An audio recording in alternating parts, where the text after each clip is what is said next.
Hello. This is a prepaid debit call from... It's me for just a minute. I've been moved to Omaha. An inmate at the Douglas County Jail. To accept this call, press 0. To refuse this call, hang up or press 1. To prevent calls from this facility, press 9. Help. This call is from a corrections facility and is subject to monitoring, recording, and the location of your phone will be obtained.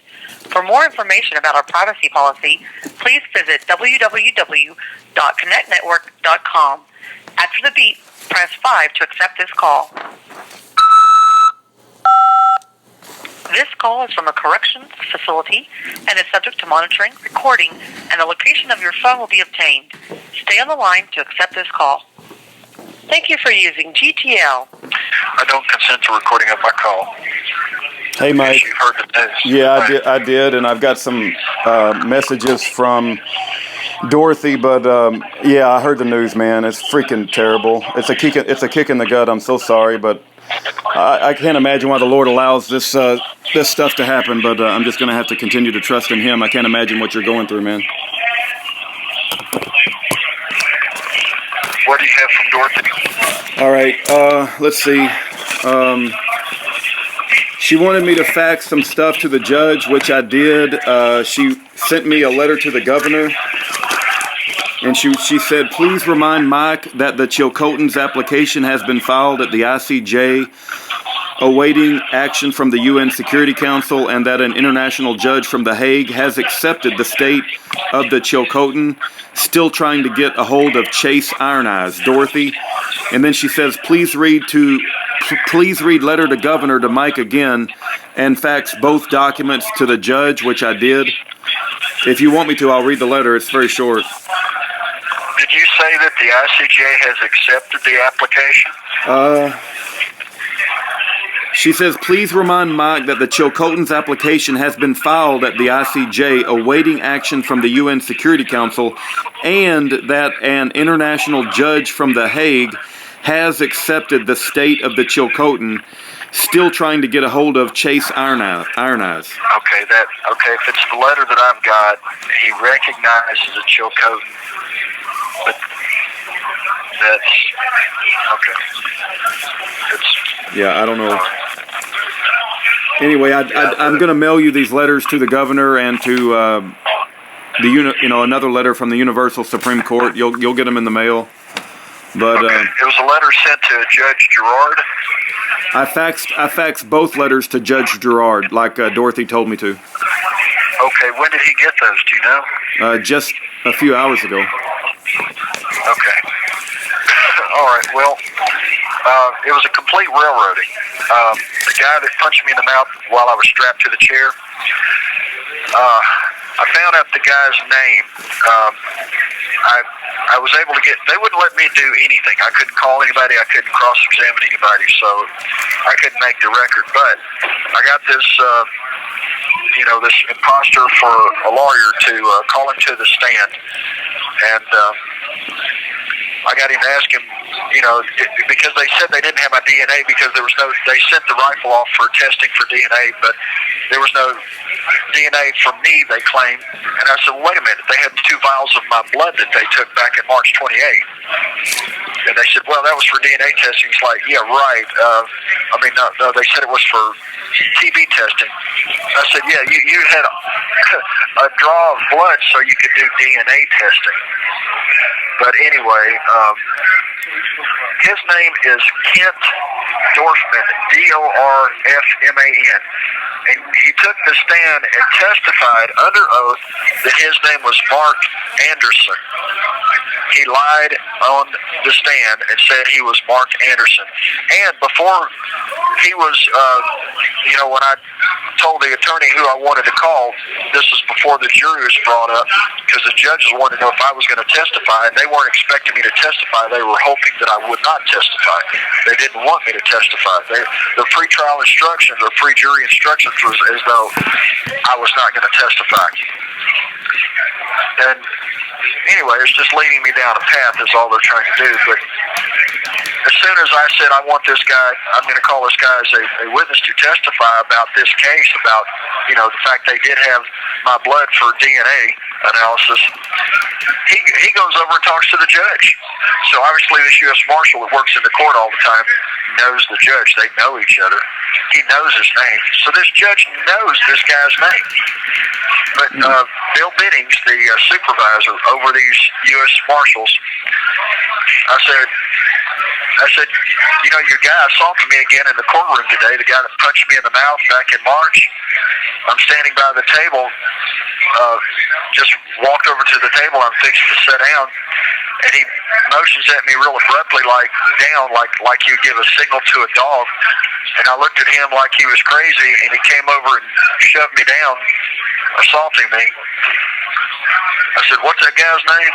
And he told me Kent, Dorfman. Okay, that's not coming up on an internet search. I'm typing in Kent Dorfman, U.S. Marshal, Nebraska. But I'll keep looking. Well, when he testified, he said his name was Mark Anderson, but his supervisor said he was Kent Dorfman. I heard somebody else call him Kent, too, so. But anyway, for what it's worth, his supervisor, Bidding, said, well, he's one of my best guys. He's a good German. Yeah. So I'll let anybody extrapolate from that. But these people are not Americans. They are anti-American. They hate the Constitution. They have a hate for me like they hate the Constitution, because the judge said to the jury multiple times, you will follow the law as I tell you, as I give you the law. The law is what I tell you the law is. He said, if you say the word Constitution or talk about the Second Amendment or talk about any of your previous, dealings with Tipton County, I will shut you up and take you out of here. Yeah. There's no justice in any courtroom in America at all. I mean, it's all gone. I mean, they've been hijacked by the Bar Association. Yeah. America's gone. This country is gone. Yeah. People don't get it. They're sitting there twiddling their thumbs watching stupid football games and playing cards here, and they don't get it. These people don't get it. Yep. And I'm not just saying that because I was railroaded today. I'm just looking at the blatancy of the manipulation of the courts. It's total manipulation.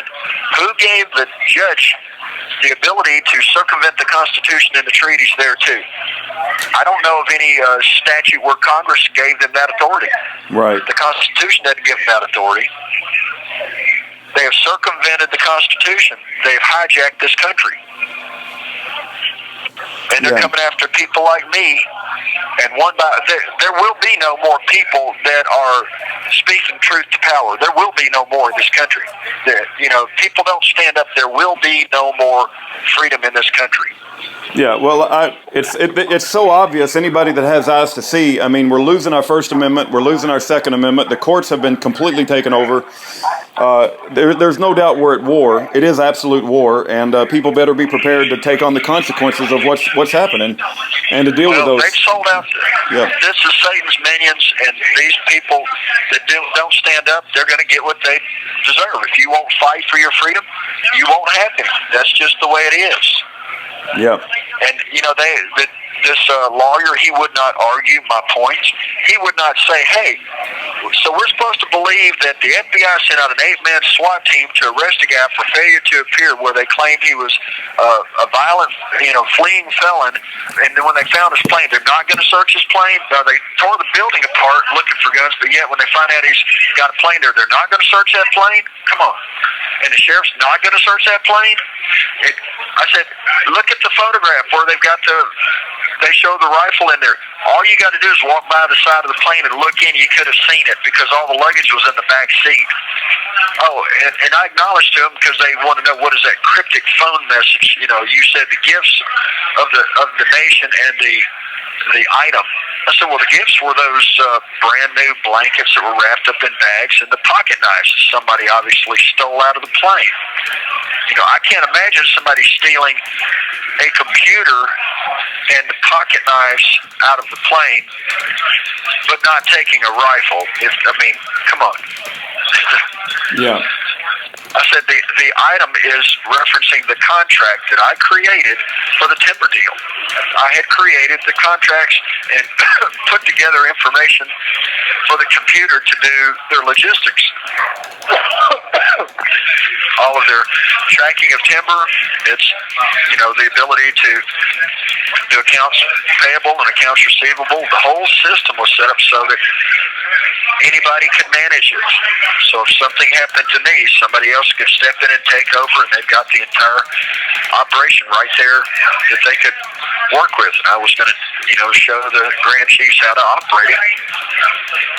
Well, they said they searched everything, didn't find another computer.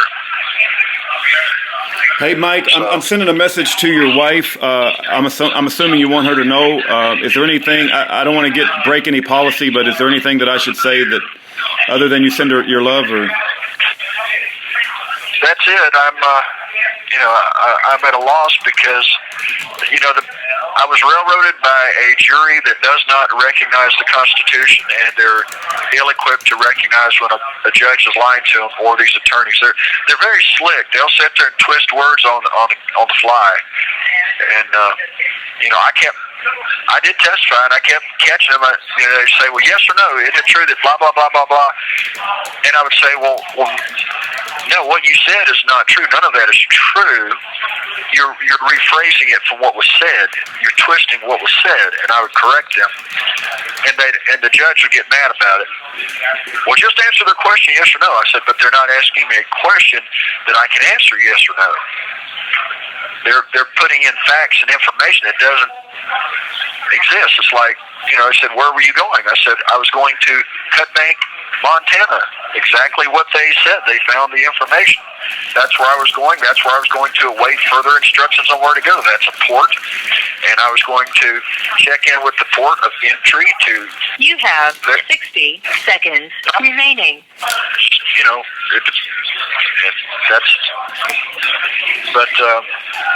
Anyway, let everybody up north know that the item, which is the contract and the computer with all the information that I had, is no one knows where it is.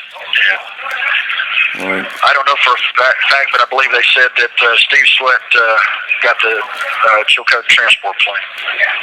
All right. So, we're going to be obedient and faithful even unto death, Mike. And you got a no compromising attitude, and I pray the Lord rewards you for it. Well, it's my struggle, and I believe I've fought my battle for a righteous cause to try to help those people that are being oppressed and expose the corruption in government that is ongoing. But that's all I can do. Yeah. I've got no.